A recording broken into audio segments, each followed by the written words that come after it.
Hello, everybody. It's Fiona Lukes here, coming to you live for my Friday live Q&A. It is Friday, October. Friday, November the 18th. And I hope wherever you are in the world, you are having a fantastic day. It's been an interesting week. The sun is shining here today, but we've had the most extraordinary rain, and Australia has been dealing with the most incredible levels of flooding that some of us have never seen on record. And so I first want to start off today by saying I'm thinking of those of you who've been affected by floods. There are people who have lost everything, people who've lost loved ones, and what is going on in Australia in regards to the flooding and the destruction. My heart goes out to all of you, and we are all thinking of you and hoping that the rain stops. For those of you who have been affected by this, I'm very, very sorry. I also just want to say a big hello to anyone who's just joining us, and I can see a few people are joining us now. It is always lovely to know where you are listening from in the world, so please feel free to say hi and let me know where you are. And I just want to make sure that I did enter this stream, this live stream, a little late, and the reason I will explain why in a moment. So I just want to make sure I'm streaming properly on Facebook where I'm meant to be. And not just on, yep, I am, perfect. Not just on YouTube. Okay, just wanted to check that. Sorry, guys. So the reason I am a little bit late is I have a very, very cute little distraction here who needs a little bit of time and attention. So I've already done a few client sessions today, and he's been on my lap. But this is the newest member of our family. Come here. Introducing you to, this is the newest member of our family. This is little Arlo. Some of you, hey Rose, hey Rick. Some of you may know I lost my dog very, very unexpectedly a little while ago, and it was devastating. And we got the opportunity to have this puppy come into our lives very unexpectedly. We weren't even looking to get another dog. I mean, I was always going to get another dog because I'm an animal lover and a massive dog lover. But this little guy was not someone we were looking at having back in our lives until sometime next year. But Providence stepped in, and we picked up Arlo I picked up Arlo on Wednesday. So Arlo is just a snuggle bunny. All he wants to do is he just loves to be snuggled. He just loves a snuggle. And he's a very curious puppy, but he just, as soon as you pick him up, he just goes, oh, that's nice. And he just wants to be, he's like a little baby, he just wants to be held and snuggled all day long. So this is little Arlo. He is an Australian Labradoodle, a little miniature Australian Labradoodle. And yes, he's been an absolute gift in our lives so far, but very distracting and very time consuming. You just find yourself staring at them, and then 5 minutes goes by, 10 minutes goes by, half an hour goes by, and you're like, hang on, I need to get some work done.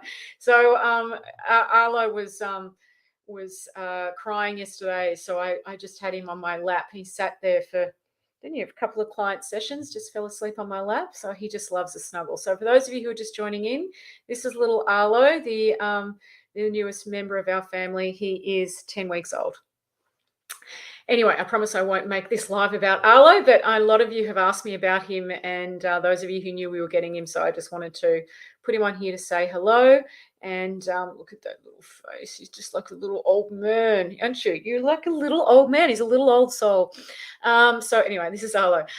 So for those of you who are just joining in, if you have a question or anything you want to ask me, this is what these Friday Lives are all about. This is your opportunity to ask questions. If there's anything I can do that you're stuck with, or or you would like more clarity around, please let me know. Now, my assistant Marielle is quite unwell at the moment, and so Marielle, I'm wishing you a speedy recovery. I really hope you feel better soon, honey. So she normally, I've been doing her job and mine, as well as looking after a puppy for the last few days. So Marielle normally collates all of my Facebook Live questions, and I haven't had a chance to do that. So I've have seen a couple come through. Put him down there, and I'm going to answer those shortly. But if you've just joined in live, please feel free to say hi, and if you have a question, just pop it in the comments box, and I will do my absolute best to answer. So whilst I'm waiting for more people to jump on, I'm going to go to the thanks, Rick. Thanks for saying hi to Arlo. I'm going to go to a couple of questions that have come through. Now,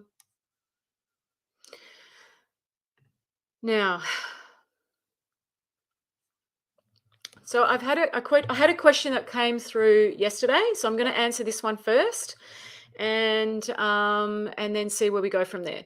So, hi Fiona, thank you for your teachings. They're truly enlightening and they give a different perspective. I would like to ask you, how should I support my partner when he says that he is depressed and he's in the process of mourning his relationship that lasted 17 years and he has 3 kids with? He's 36, I'm 42. We've only been together for 4 months, but we have a very deep bond. 1 month ago, we moved in together with my 4-year-old daughter. And although my partner initiated it and wanted us to be a family, he is now pulled away emotionally. He says that he's overwhelmed and has depression and wants to think and be alone a lot of the time. It makes me anxious and left out, as he also said, as he's not sure if he can cope with the roles of being a partner and a father. At the same time, he says that he really loves me and wants to be together with me. Before we moved in together, he wanted to get married and have a family. I've supported him a lot and we are very close and connected emotionally. And if everything is a mirror, then what is my role in this situation that I can't see, and how should I behave to get back the connection I had with my partner? Okay. Great question. Really great question. And I'm going to answer that one for you as best I can. Hey, Roz, thanks for saying hi. And if you've just joined in on the Facebook Live, please feel free to say hi. I just introduced everyone to my little fur baby, Arlo, who's just joined our family. So in regards to this question, if everything is a mirror, what is my role in this situation? Well, what you want to see when it comes to how we are a mirror is it's not so much the mirror isn't so much what someone else does. The mirror, all right, the reflection that you're looking for is your experience of someone else's behavior, all right? Your experience of someone else's behavior is your mirror. So how you experience them, that's your mirror. So in regards to the question that you've asked me, what is my mirror? The mirror is the fact that you are feeling anxious and left out. So how you're experiencing where he is that you feel anxious and left out. That is your mirror, right? That's your mirror. How you are experiencing where he is at is the mirror that you want to see, right? Now, your role in this situation really is for you to get quiet, tune into your own wisdom, your own understanding, stay in your own lane. Stay in your own lane. The problem we have in relationships is when we move into somebody else's lane, we move into a lane that doesn't belong to us. And we start working out someone else's lane. We start telling them how to drive. We start tailgating them. We start getting too close to where they are, meaning we take on board their stuff. And then we try and solve something that doesn't belong to us. If your partner says he's feeling depressed and overwhelmed, and you need to give him some space and time to come to his own conclusion about that. If you go in and push and try and convince and try and make him okay and try and fix and push and push and push, you'll just add to his overwhelm. So for you, the question is, how can I be okay with the fact that he is not okay? And at the moment, what your reflection is that you're feeling anxious and left out around that, right? So the question you want to ask yourself is, how can I be okay whilst he's not okay, so that we can meet each other on the other side of this rather than in the middle of this experience, because he's telling you he's overwhelmed and he's not sure. Now, if this was to go on indefinitely where he's not sure and he's overwhelmed and there was no change, then you'd have to ask yourself whether this is an environment you want to be in. But in the meantime, you want to give him space. We want to give the other person space to come out of the other side of wherever they are and know that it's okay for them to have that experience. And you can patiently wait to see where they end up. So the big problem we have is when our partners are struggling, we want to go in and fix, and we want to change, and we change lanes, and we start meddling in something that doesn't belong to us. All right. People don't need to be fixed. They don't need to be pushed into another experience. You just got to allow people to have their experience of life. Okay. But in the meantime, what's your mirror is, how can I be okay even though he isn't doing so well right now? How can I be okay? How can I be okay within myself whilst he is having that experience? All right. I hope that helps, honey. And if anyone else has just joined us and wants to say hi, feel free to comment below and say hi. We really, really appreciate it.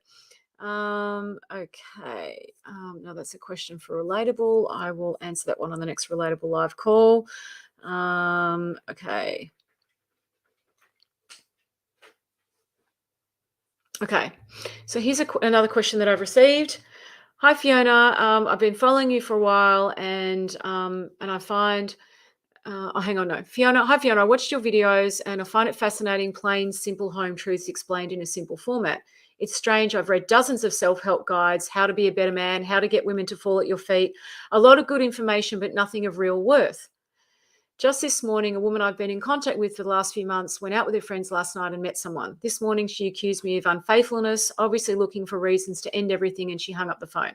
My first reaction was to fire back some insulting text message, but after reading your material, I hesitated. I'm not sure how to respond using your methods. I'm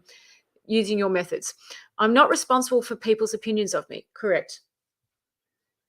I don't have to try to defend my actions for something I'm not guilty of. Correct. It hurts when people kick you when they are too chicken to hold themselves accountable. I can't help what's happening to people around me. All I can control is how I react to it. These are great insights that you've seen, Mark.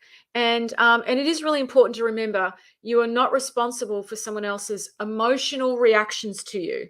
Okay. However, right, if we have done something that we know where we haven't shown up in our best form, and I'm not saying that's the case here, but I just want to address what you've just said, because a lot of people struggle when I say that you're not responsible for someone else's opinion of you or someone's emotional reaction to you. You're not. Someone else's opinion is on them.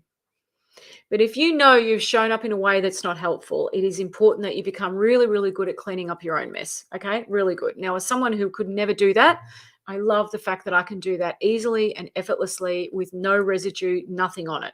This is a very important skill to have, because that's how you create connection, how you get back to a great space that you were with someone before the upset and the anger and whatever happened. You want to get back to the place that where you were without residue. It's absolutely possible.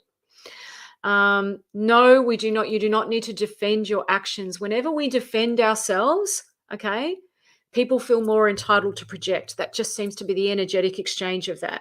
Now, you can show up with a clear mind and hold space and speak to that, which is a totally different thing to defending your actions. Yes, there are people who struggle to hold themselves accountable, but that's often because they just do not know how. Right? They do not know how. They're looking in the wrong place for the answer. So there's an innocence behind that. Remember, human beings are absolutely fallible. We're very fallible and we have a lot of frailties. This is just part of being human.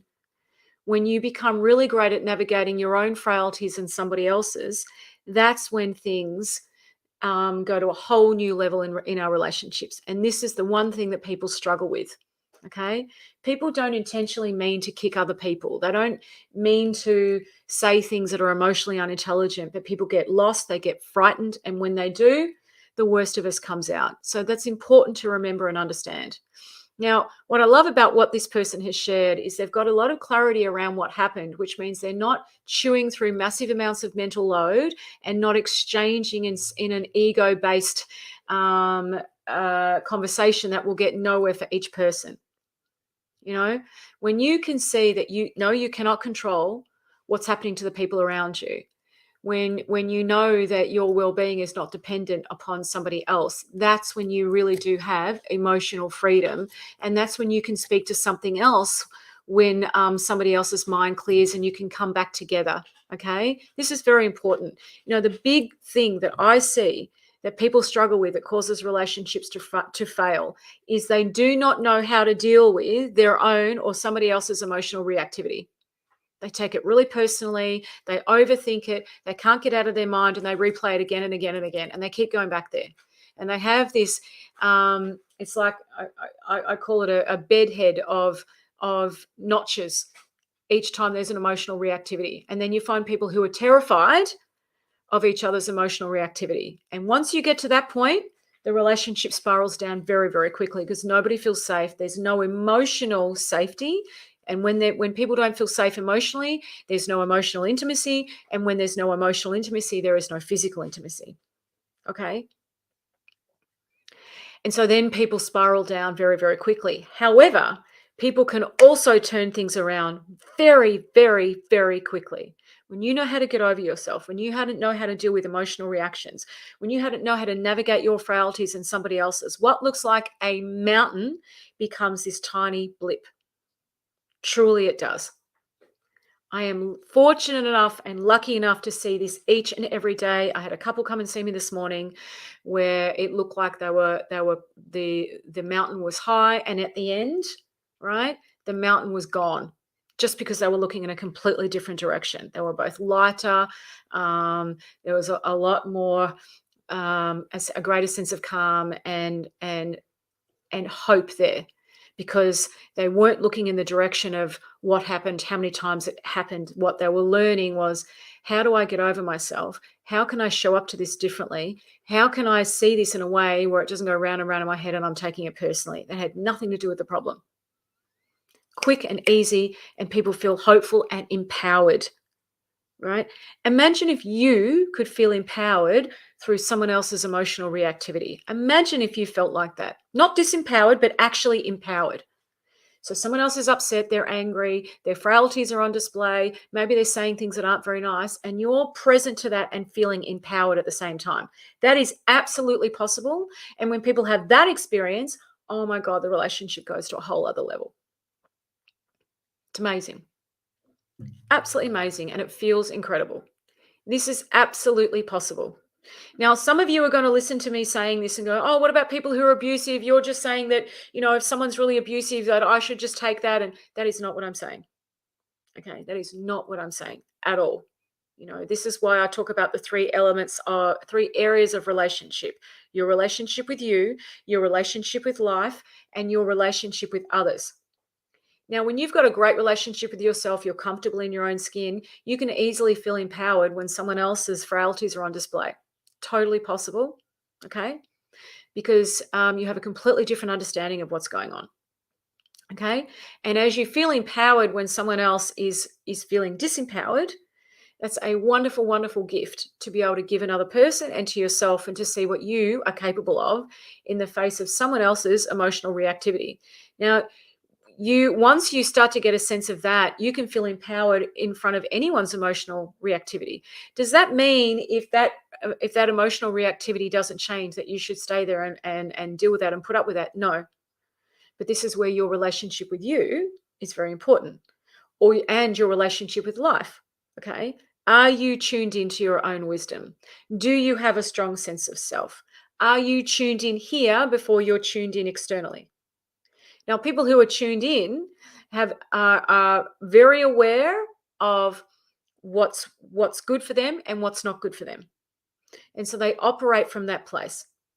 So you can show up to someone who's really empowered, and you can also realize that, okay, this person needs space, or this isn't a great environment for me, and you can remove yourself without the guilt, without the overwhelm, without the shame, without the anger, without the blame, without the judgment, without all the toxicity.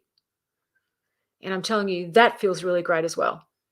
That's what clarity of mind gives you. Okay? That's what clarity of mind gives you. I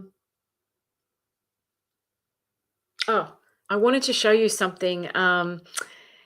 Darren, one of my relatable members, he's overseas at the moment, but Darren, I know sometimes you watch this live, and so I just wanted to say I managed to get to the post office, and look what was waiting for me inside the post office. I've got one, guys. I've got one. So some of the people in my relatable program love it so much they've started creating their own merchandise. Not joking. I didn't ask them to do this. They've started to do this, and they're showing up to these in these t-shirts to the group calls, which is hilarious. And Darren, thank you. I finally got to the post office and I picked up my own t-shirt. So now I'll be wearing that to the next relatable live call. So thank you very much. Is that not the sweetest, cutest thing you've ever seen in your life? I get so deeply touched by my students, and I just want to say, Darren, if you're watching or looking at the replay, I have my t-shirt. Thank you for making that for me. I just think that's so gorgeous. So how absolutely cool is that? All right, so I've answered a couple of questions here. If you're not sure about what I'm saying, or you've got any questions around what I've just shared, feel free to post it in the comments below. If you've just tuned in and you want to say hi, then I would love you to do that. Let me know where you're listening from. That would be absolutely amazing. Love to hear from people, and love to hear where in the world you are. So I'm just going to check if there is another question here, and I'm pretty sure there was one. Okay.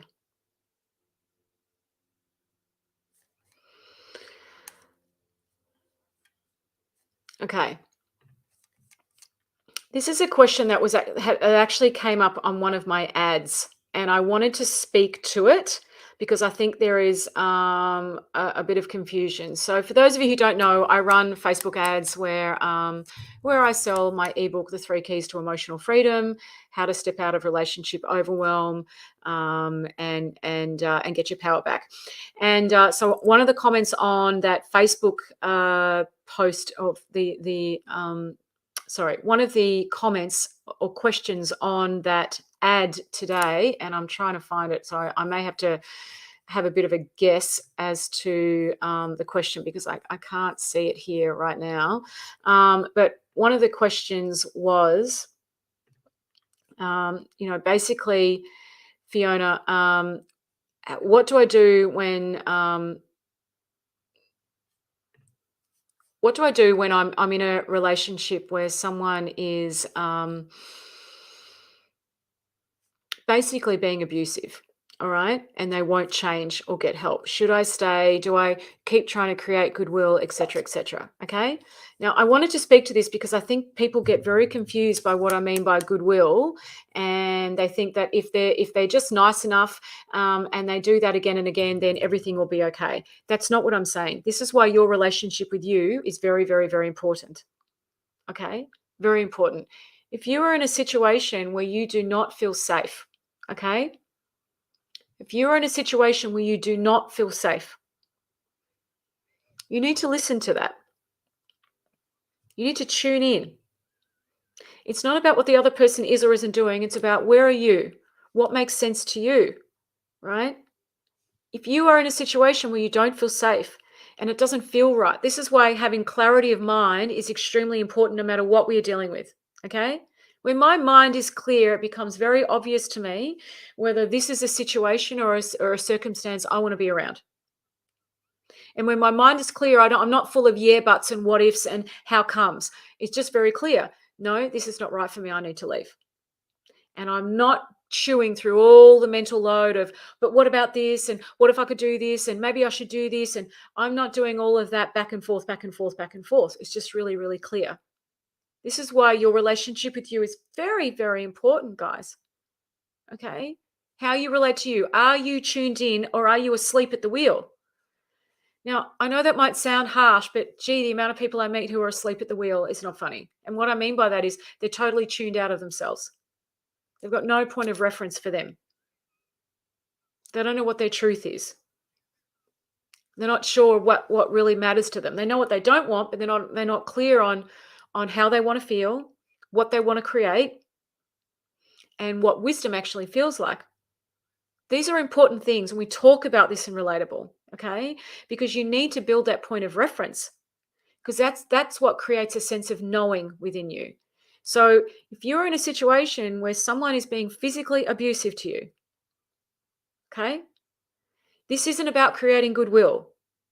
This is about how tuned in am I to me. You know, when I left an abusive relationship many years ago when my children were very young, they're now in their early 20s now, they were 3 and 5. And what became very clear to me was I am not responsible for someone else's abusive behavior at all. That's not got nothing to do with me. That's on them. But what I realized was I wasn't listening or tuned in. I was getting plenty of taps, as in warnings, as in, Fiona, really? Are you sure about this? And I wasn't listening. I was tuned out. I was asleep at the wheel. Okay. So you want to understand, when you're tuned in, you don't end up in situations like that, right? Because you listen to something that has your back. You're tuned into it, and you listen to that before you get there. You know, if I look back at that situation all of those years ago, I had plenty of warning before anything we got involved, and I didn't listen. I had plenty of warning during, and I didn't listen. And again, I'm not down on myself for that. It's just a lesson for me to learn, which is why my relationship with my own wisdom has become super important. And it's something that I cultivate each and every day. So I know what that feels like, and I tuned in, and I know when I'm tuned in, and I know when I'm tuned out. Okay. This is very important in order for you to be able to have clear boundaries, to come from conviction, to gracefully exit something without all the overwhelm. All right. You know, when your mind is clear, saying no becomes easy and effortless. When your mind is clear, recognizing what is okay for you and what isn't okay for you becomes very easy, and you're able to handle that from a place of conviction. And we were talking a bit about this on the Q&A call for Relatable on Wednesday night, when one of my students expressed the fact that she has found her voice because she has so much clarity now, and is able to bring conviction to her conversations and speak her truth in a way that she's never been able to before. Okay. And that's changing what is appearing in her dynamic. All right. So you have a lot more power over your situation than you realize. No, you're not responsible for someone else's behavior. And if someone else is being abusive to you, right, what you need is clarity of mind and fresh thinking so you can tune into what is right for you. See, I can tell someone until I'm blue in the face that they need to leave a relationship or they need to do something. But until they have that realization for themselves, you know what I mean? They're going to go back and forth, back and forth, back and forth. It's your own realizations that give you the power or the sense of empowerment to take the next step where you're honoring you, speaking from your truth. But it's got to come from your own empowerment. That is what helps you transcend fear and worry and the what ifs and the yeah buts that so many of us get caught up in. Clarity of mind is the most amazing thing to have in your life. Truly it is. No matter what I am dealing with in life, knowing when I have clarity of mind and when I don't, having a reference point for when I'm tuned in or when I'm asleep at the wheel, knowing where to look for the answer is priceless. Greatest thing that's ever happened to me. And it has obviously done wonders for my relationships and everything else. Okay. So I wanted to speak to that because I think some people get very confused by what I'm saying.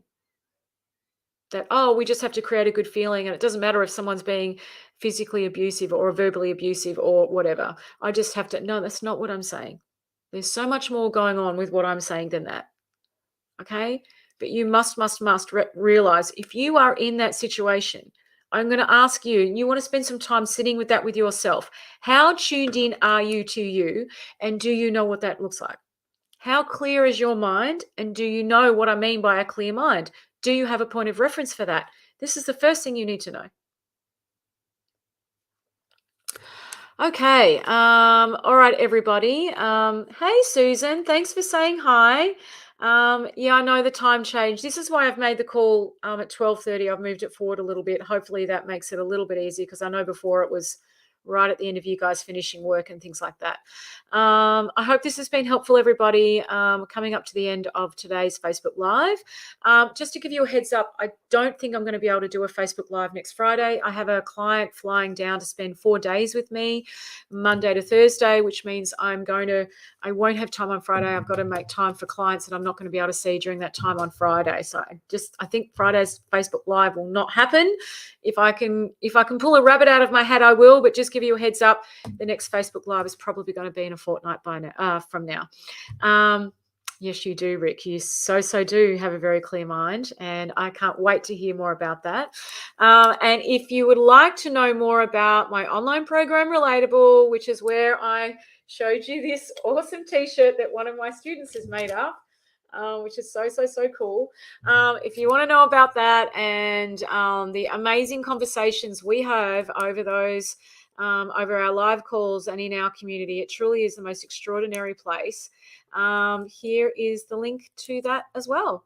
I hope that this has been helpful, and I'll see you in a couple of weeks for my next Facebook Live. Lots of love, everyone. Take care now. Bye.